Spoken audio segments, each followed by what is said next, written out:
Kerpikeun urang sebagai rakyat teu meunang hate katungkul keheul ka pamarentah.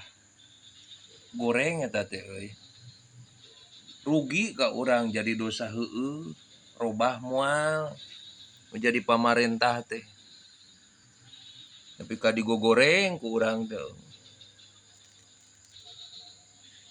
Lamun ditingali ayeuna dina Fathul Muin dina I'anatul Thalibin juz 2 halaman 67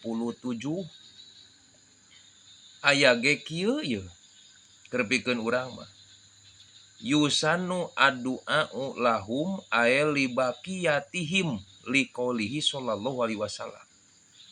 Disunatkeun urang mah ngaduakeun kanu jadi raja, kanu jadi pamimpin urang, nu jadi wakil rakyat urang. Nepi ka dawuhan Rasul kieu, la tasgulu qulubakum bisabil muluki. Teu meunang urang katungkul hate ngabogaan rasa keheul nyarekan ngajejeleh kanu jadi pamimpin, teu meunang eta teh. Walakin taqarrabu ilallahi ta'ala biduai. Tetapina kawajiban urang mah alusna dumeuheus ka Allah. Ngaduakeun biduai lahum ya topullahu qulubahum alaikum.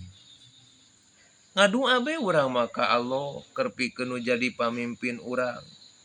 Mudah-mudahan Allah ngawelas asihkeun kana hatena, nyadarkeun mere hidayah kana hatena jadi nyaah kanu jadi rakyatna. Kawajiban urang mah eta. Kecuali lamun rek menerkeun langsung ka jalmana. Ulah nepi ka nyieun kaonaran namun sakira-kira teu parah-parah teuing guwaraheun nya pamimpinna ge. Keun we duakeun da moal bisa urang nepi ka nurunkeun mah. Nepi ka aya hadis nu diriwayatkeun ku Imam Bukhari an Aisyah wa qala Al Hasanul Basri. Hasan Basri nepi ngadawukeun kieu. Law alim tali dakwatan mustajabatan la khosostu biha asultona.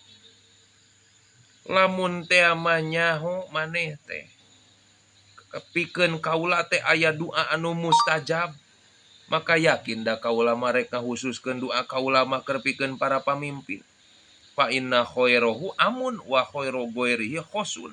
Sabab kaalusan para pamimpin mah sumarambah kaasaan ku nu jadi rakyatna. Sedengkeun kaalusan sanean ti pemimpin mah eta mangan saukur tangtu. Ieu bakat ku kudu-kuduna urang teh ngaduakeun nu jadi pamimpin urang. Saur Syekh Hasan Basri kayak gitu katampi Siti Aisyah. Jadi keur pikeun urang mah duakeun pamimpin urang teh mudah-mudahan dibere hidayah jeung taufik, dibere nyaah kanu jadi rakyatna. Kitu ta euy. Udah diajak ngopi pamimpin ayeuna mah.